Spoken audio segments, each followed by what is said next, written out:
রাজশাহী, পাবনা, সিরাজগঞ্জ সহ দেশের 17 জেলায় বইছে মৃদু থেকে মাঝারি শৈত্যপ্রবাহ।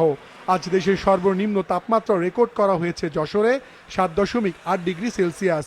ঢাকার তাপমাত্রা রয়েছে 13 ডিগ্রি সেলসিয়াসের ঘরে।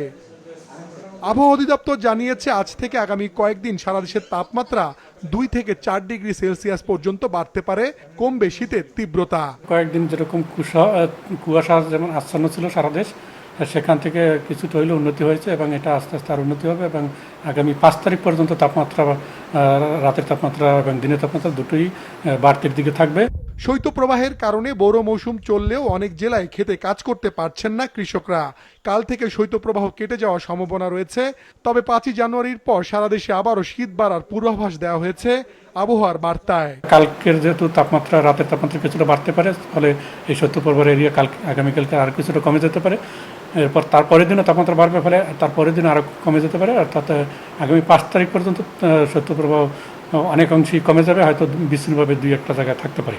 5 তারিখের পর আবার তাপমাত্রা দিনে বাংলার দুইটাই কমতে থাকবে, তখন আবার শৈত্যপ্রবাহ শুরু হওয়ার সময়। এমন আবহাওয়ায় শিশু ও বয়স্কদের বাড়তি সতর্কতা অবলম্বনের পরামর্শ দিয়েছেন চিকিৎসকরা। বাইরে বের হলে মাস্ক পরা, যেসব রোগীরা হাঁচি কাশি দিচ্ছে তাদের কাছ থেকে একটু সংস্পর্শ থেকে দূরে থাকা, আর যদি কোনো ধরনের দেখা যায় যে জ্বর, ঠান্ডা, কাশি এগুলো বেড়ে যাচ্ছে, তাহলে অবশ্যই নিকটস্থ হাসপাতাল বা ডক্টরের পরামর্শ নেওয়া। আজ দেশের অনেক জায়গায় সকালেই দেখা মিলেছে সূর্যের। আগামী কয়েকদিন সারা দেশে কুয়াশার প্রভাব অনেকটাই কেটে যাবে বলেও আবহাওয়ার পূর্বাভাসে জানানো হয়েছে। মাশরুক রাহাত, মাছরাঙ্গা সংবাদ, ঢাকা।